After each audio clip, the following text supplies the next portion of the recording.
ठरलं तर मग मालिकेच्या आजच्या भागामध्ये सायली जी आहे ती मधुभाऊंसोबत बोलत असते. मधुभाऊंना सांगत असते की मधुभाऊ काही झालं ना तरीसुद्धा तुम्ही जर मला सांगाल ना तर समजेल का मला आता तन्वीचे भास होतायत. तेवढ्यातच ना आता ती बोलत असते आणि तिथे आता अर्जुन आणि त्याचसोबत इकडे कुसुमताई सुद्धा आलेली असते आणि ह्या दोघांना एकत्र बघून आता सायली म्हणत असते की अरे तुम्ही दोघं आलात सुद्धा मग त्यावर तुला काय वाटलं? आम्हाला काय उशीर झालाय का? अगं पण तू आमची येण्याची वाट बघत नव्हतीसच का? असंही आता कुसुमताई जी आहे ती आता सायलीला बोलत असते. त्यावर सायली म्हणते की असं काही नाही, तुम्ही लगेच आलात ना म्हणून मला थोडा डाऊट आला बस इतकंच. आणि हे काय तुमचा फोनही झाला का? तेवढ्यातच ना डॉक्टरांनी जे आहे ते आता फाईल वगैरे दिलेली असते. नर्स आता म्हणत असते की थोडं लांब उभं राहा कारण डॉक्टर येत आहेत.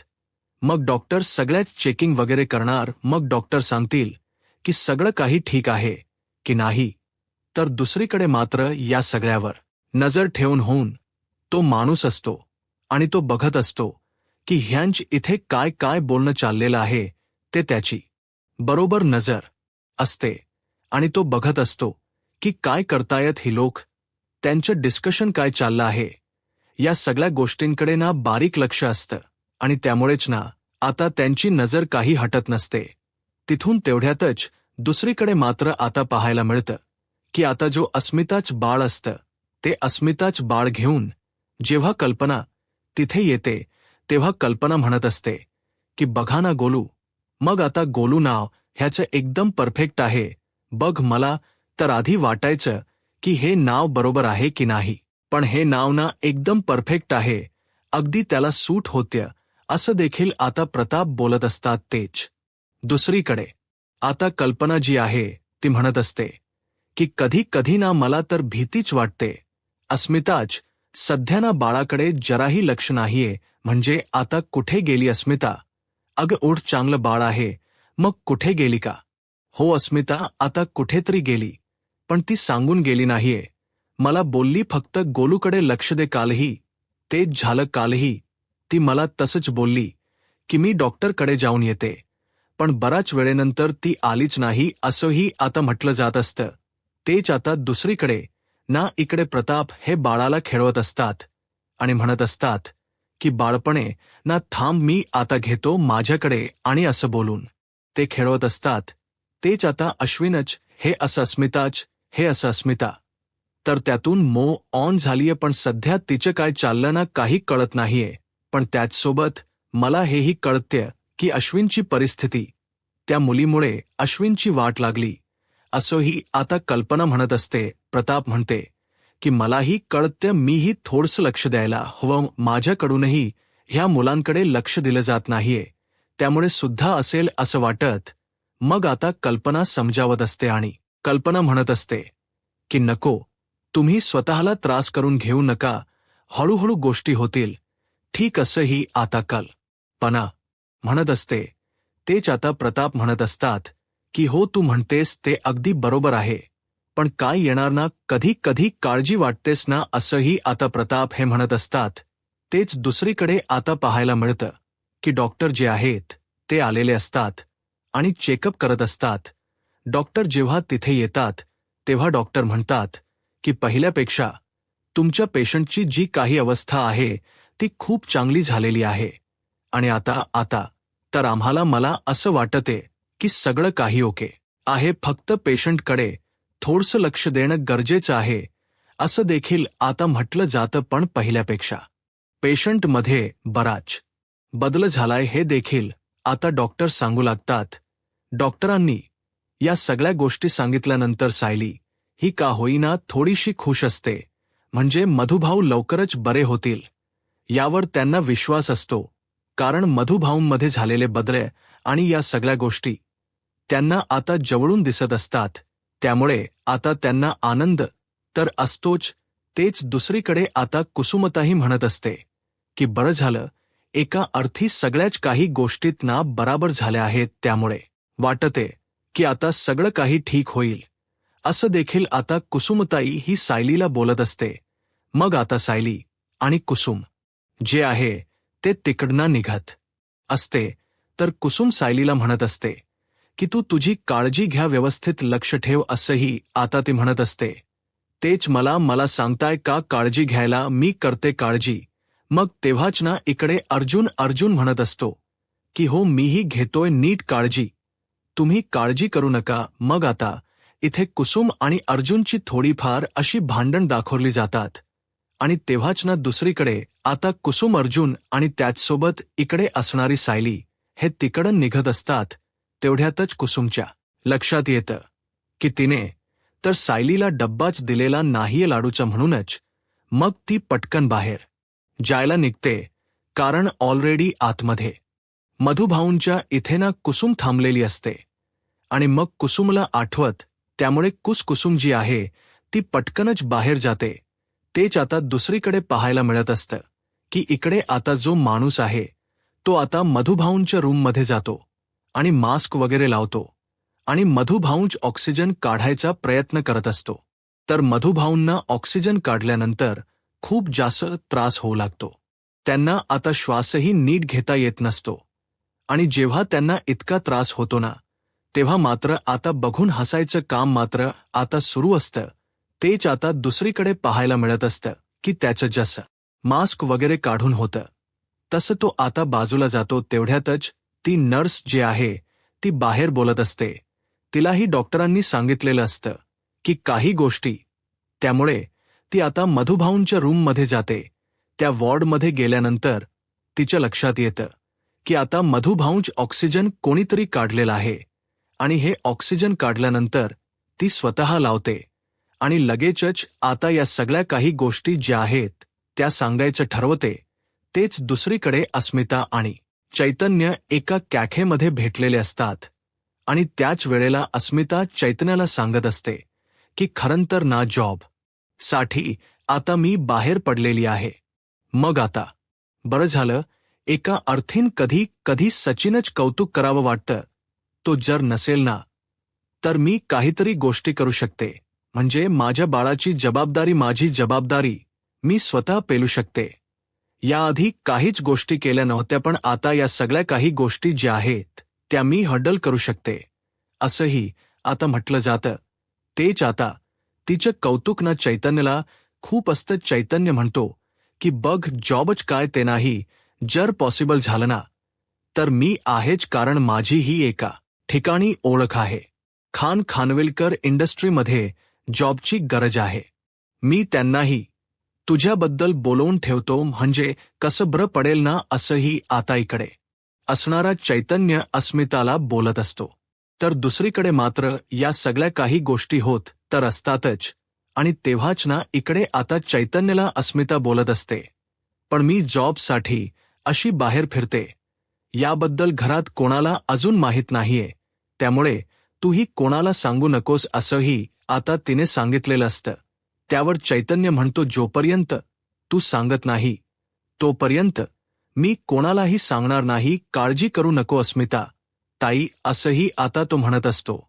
आणि तेव्हाच ना दुसरीकडे पाहायला मिळतं की अस्मितालाही आता जेव्हा ती चैतन्य सोबत असते तेव्हा तिला खूपच जास्त रिलॅक्स वाटत असतं. चैतन्य अस्मिताला हे सुद्धा म्हणतो की तू काळजी करू नकोस, तुला कधीही काही गरज लागली ना तर मला सांग, मी आहे कायम. आणि घरातले सुद्धा विरोधात असतील ना तर तेव्हाही सांग, मीही तुझ्या पाठीशी उभा राहीन, असंही आता तो म्हणत असतो. तेव्हा अस्मिता म्हणते की तू असं सगळं काही बोलस ना की मला बरं वाटतं बघ. आणि तेव्हाच ना इकडे दुसरीकडे आता पाहायला मिळतं की या सगळ्या काही गोष्टी जेव्हा होत असतात तेव्हा ते दोघेही जण अगदी मनमुरादपणे गप्पा मारत असतात. तेच आता दुसरीकडे पाहायला मिळतं की सायलीला इथे कुसुमने लाडवांचा डब्बा दिलेला असतो आणि ती म्हणत असते की हे लाडू खा, आणि संपले की सांग, मग अजून पाठवते. आणि अजून काही खावंसं वाटत असेल तर तेही सांग. मग तेच आता दुसरीकडे पाहायला मिळतं की इकडे आता अर्जुन म्हणत असतो की मीही तिला देतोय खायला, असं समजू नका. आता त्या दोघांची भांडण, पण ते त्यातच कुसून आता तिला म्हणत असते की मला ना असं वाटतंय की बघ सगळ्या काही गोष्टी तर ठीक होतायत, पण मला ना आता मधुभाऊ सुद्धा बरे होतात याचा आनंद आहे.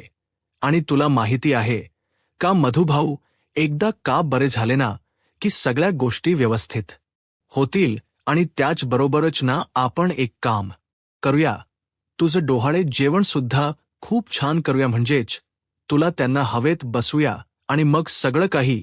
या गोष्टी सांगितल्यानंतर आता खूपच जास्त आनंद इकडे सायलीला सुद्धा होतो. सायली म्हणत असते की आता थोडे दिवसात मधुभाऊ जर बरे झाले तर माझ्या डोहा जेवणाला मधुभाऊ सुद्धा असू शकतात असंही आता म्हटलं जातं. मग तेच वेळेला आता अर्जुनही म्हणतो की करूया आपण सगळं, पण चल आता बायको आपल्याला निघावं लागेल आधी. तरी असंही आता म्हटलं जात असतं. मग तेच आता दुसरीकडे पाहायला मिळतं की इथे या दोघींचंही बोलणं होत असतं.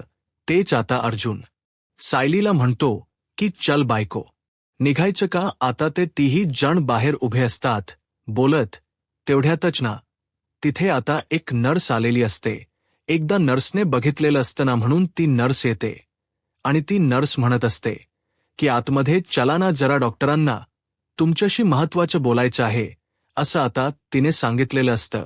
मग अर्जुन सायली विचार करतात की आताच तर आपण डॉक्टरांशी बोलून आलो, मग आता काय बोलायचं असेल डॉक्टरांना. मग हे लोक विचार न करता पटकनच आतमध्ये जायला निघतात. तेच आता दुसरीकडे पाहायला मिळत असतं की हा जो महिप्त आहे त्याने आता सगळ्या लोकांना एकत्र जमवलेलं असतं आणि बहुगुणी बाबा की जय, बहुगुणी बाबा की जय असं काहीच त्यांचं आता कन्व्हर्सेशन सुरू असतं.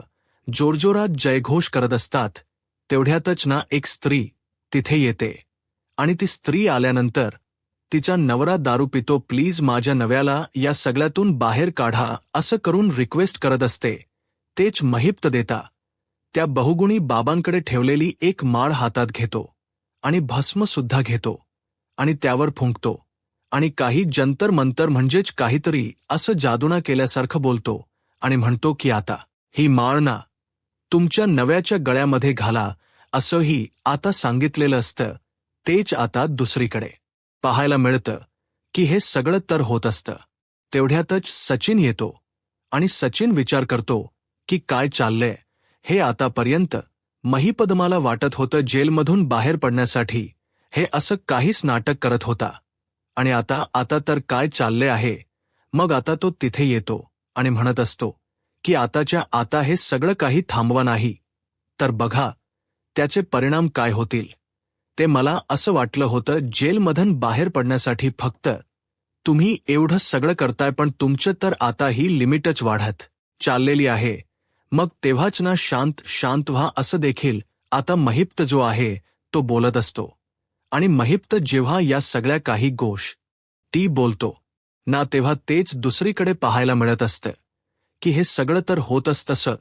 पण तेव्हा सचिन म्हणतो की मला असं वाटलं होतं की या सुभेदारांना जगातून उठवण्यासाठी तुम्हीच आमची मदत कराल, पण नाही, तुम्ही तर आमची कोणतीच मदत केलेली नाहीये. काय बोलावं तुम्हाला आता मला खरंच कळत नाहीये असंही आता बोललं जातं.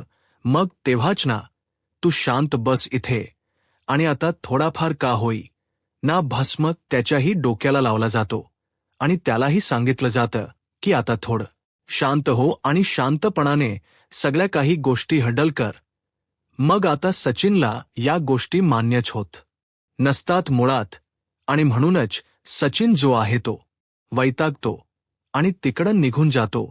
तेच आता दुसरीकडे पाहायला मिळत असतं की महिप्त आता पुन्हा एकदा सगळ्यांना बहुगुणी बाबा की जय असं म्हणायला लावतो. तेच आता सायली अर्जुन डॉक्टरांकडे गेलेले असतात आणि डॉक्टरांकडे गेल्यानंतर आता त्यांचं बोलणं सुरू असतं. डॉक्टर म्हणतात की आता जे काही झालं काही मिनिटांपूर्वी ते तुमच्या कानावर घालणं गरजेचं वाटलं, कारण आता डॉक्टरांनी सांगितलेलं असतं की बघा आम्ही आमच्या परीने तर प्रयत्न करतोय, पण आताच पेशंटच्या जीवावर कोणीतरी उठायचा प्रयत्न केला. म्हणजेच आता आमची जेव्हा नर्स तिथे गेली त्यांनी बघितलं पेशंटचं मास्क काढले गेलेलं होतं. हे सगळं कोणीतरी मुद्दामून केलं आणि हे जर असंच वाढत गेलं तर प्रॉब्लेम होऊ शकतो. अर्जुन सायली तर आता भडकलेले असतात आणि म्हणत असतात की पेशंटच मास्क काढलं गेलंय आणि तुम्ही आता आम्हाला हे सगळं सांगताय. त्यापेक्षा तुम्ही किती लक्ष ठेवायला पाहिजे पेशंटकडे हे सुद्धा तुम्हाला कळलं पाहिजे ना. तुम्हीही पेशंटकडे जरा लक्ष ठेवा असंही आता म्हटलं जात असतं. तेच आता दुसरीकडे अर्जुन म्हणत असतो की हो, आम्ही तुम्हाला इतके पैसे देतो आमच्या पेशंटकडे लक्ष द्यायचे आणि ही काय करताय. कुसुमताई सुद्धा भडकलेली असते. तेच आता दुसरीकडे पाहायला मिळत असतं की डॉक्टर म्हणत असतात की तुमच्या काहीतरी गैरसमज होतोय, प्लीज प्लीज जरा शांत व्हा असं देखील डॉक्टर आता म्हणत असतात. डॉक्टर म्हणतात की आपण बघूया ना नेम काय होते ते. आमच्याकडे सीसीटीव्ही फुटेज आहे. सीसीटीव्ही फुटेजच्या माध्यमातून आपल्याला सगळ्या गोष्टी कळतील असंही आता म्हटलं जातं. अच्छा ठीक आहे, मग आपण सीसीटीव्ही फुटेज बघूया. मग सीसीटीव्ही फुटेज बघायचं त्यांचं ठरतं. तेच दुसरीकडे आता सायली देखील त्या डॉक्टरांवर ओरडत असते आणि त्या डॉक्टरांना म्हणत असते की तुम्ही का बरं लक्ष देत नाही, लक्ष देण्याची गरज आहे असंही आता तिने सांगितलेलं असतं.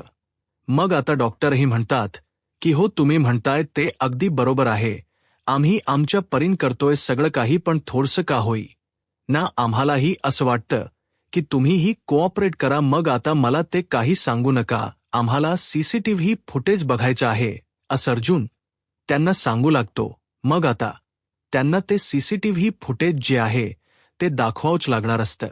त्यांच्याकडे दुसरा कोणताही पर्याय उरलेला नसतो.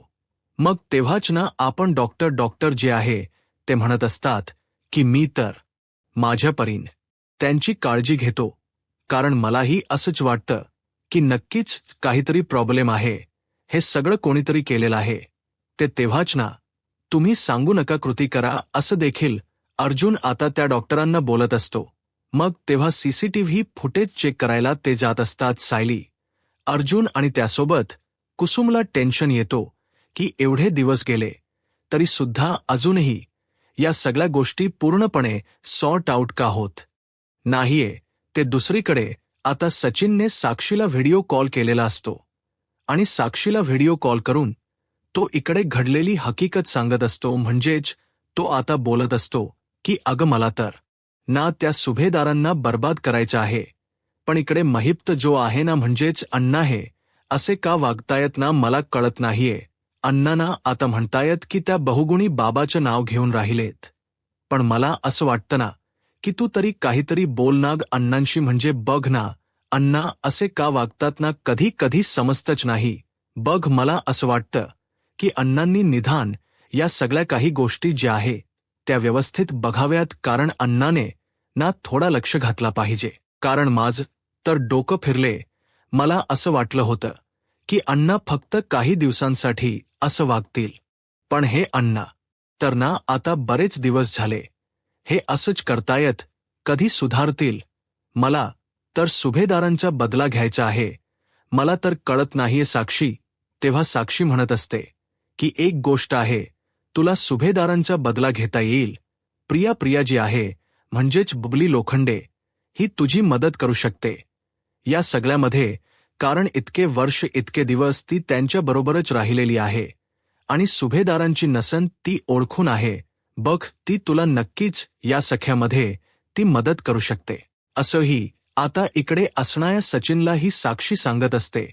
साक्षीच ऐकून आता सचिन म्हणत असतो, खरंच का तू तर माझं कामच केलं. जर असं असेल ना तर एका पॉइंटला बरं होईल, म्हणजे ना मी निदान काहीतरी करू शकतो. मी आता त्या प्रियाचा वापर करून ना नक्कीच काहीतरी करायचा प्रयत्न करतो, कारण या सुभेदारांना सुखासुखी की मला जगू द्यायचं नाहीये. मला हरवले या सुभेदारांनी, मग ह्यांना मी जगू देईन का असंही आता असलेला सचिन बोलत असतो. तेच आता तो कौतुकही करत असतो.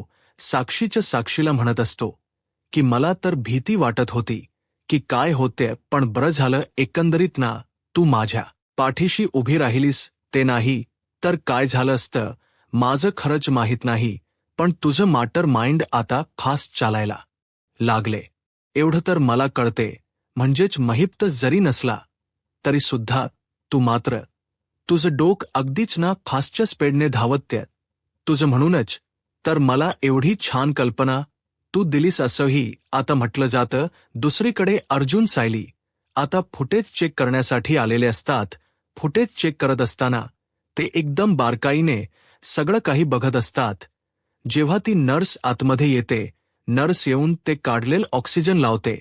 हे बघितल्यानंतर आता थोड बॅग जा नेमकं तिथे काय काय घडलंय हे बघू दे आम्हाला असंही आता म्हटलं जातं. मग आता बॅग करायला सांगितल्यानंतर तर तिथे आधी कुसुमही असते. तेवढ्यातच ना इन्स्पेक्टर सावंत सुद्धा अर्जुनने बोलवून घेतलेलं असतं आणि तिथे आता सगळं त्यांचं डिस्कशन होत असतं. तोपर्यंत इकडे जो माणूस आहे ना त्याने काम वाजवून टाकलेलं असतं. म्हणजेच जे सीसीटीव्ही फुटेज आहे ना ते मधलं कट केलेलं असतं जिथे तो गेलेला होता आणि मास्क काढलेलं होतं ते. त्यामुळे इकडे हे सगळं काही त्याने त्या वॉचमॅनच्या आधारावर केलेलं होतं आणि त्या वॉचमॅनला धमकवलं सुद्धा होतं. म्हणूनच तर आता सीसीटीव्ही फुटेजच्या आतमध्ये ज्या क्लिप्स असतात त्या अर्ध्या कट्स केलेल्या असतात. म्हणजे ती नर्स येऊन ते लावते आणि त्यासोबत इकडे असणारी कुसुम यामधली मधली क्लिप जी आहे ती कुठेतरी गायब झाली आहे. हे अर्जुनला आता समजतं. तर पोलीसही म्हणत असतात की बघा हे एवढं दिसते, हे आजच्या आधी मास्क आहे आणि इथे ही जेव्हा नर्स आली तेव्हा मास्क नाहीये, मधली क्लिप गायब झालेली आहे. हेही कळलेलं असतं. मग हे सगळं बाहेरून तो ऐकत असतो आणि त्याला तर आनंद झालेला असतो. तो तर म्हणत असतो की चला म्हणजे मी जे काही केलं होते तर मी यशस्वी होतोय. तर पण आता या सगळ्या काही गोष्टींमधून सरळ कळतंय की हॉस्पिटलमध्ये किती काळजी घेतली जाते. ते म्हणजे अक्षरशः सीसीटीव्ही फुटेजही मधलं डिलीट होते. हे सगळं कोणीतरी मुद्दामून करते पण कोण काही केलं कळत नसतं. तेच आता अर्जुन जो आहे तो डॉक्टरांवर सुद्धा भडकतो आणि मग अर्जुनच्या लक्षात येतं की या सगळ्यामध्ये त्या वॉचमॅनची सुद्धा साथ आहे. कारण वॉचमॅनला तिथे पर्टिक्युलर ठेवलेलं होतं. मग त्या वॉचमॅनला माहिती असणारे की इथे कोण कोण आलं होते. मग आता अर्जुन संतापलेला असतो आणि अर्जुनने आता बाहेर जाऊन त्या वॉचमॅनची कॉलर धरलेली असते. तोपर्यंत तुम्ही मला कितीही शोधण्याचा प्रयत्न करा, मी काही तुमच्या हाती लागत नसतो, असं तो माणूस बोलतो आणि तो तिकडन बाहेर पडतो.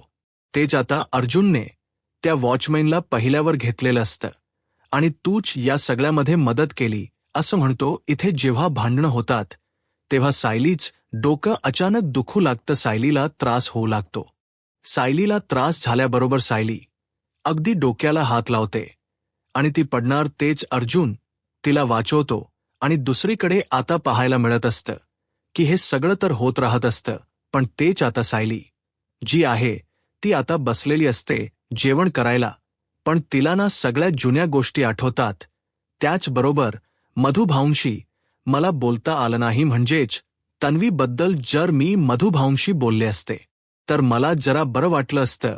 तेच रविराज विचारतात की काय झालंय, काय म्हणत असेल ते बोलून टाकते. सायली मनातला मनात विचार करते की आतापर्यंत तुम्ही तुमच्या ज्या मुलीच्या शोधात आहात ती मुलगी तुमच्याच बाजूला बसली आणि ती मी आहे असं कसं सांगू मी तुम्हाला, असं देखील सायली विचार करत बोलत असते आणि त्यामुळे ती रविराजांकडे पाहत असते. यूट्यूब चॅनलला सबस्क्राईब करा आणि व्हिडिओ लाईक करा. धन्यवाद.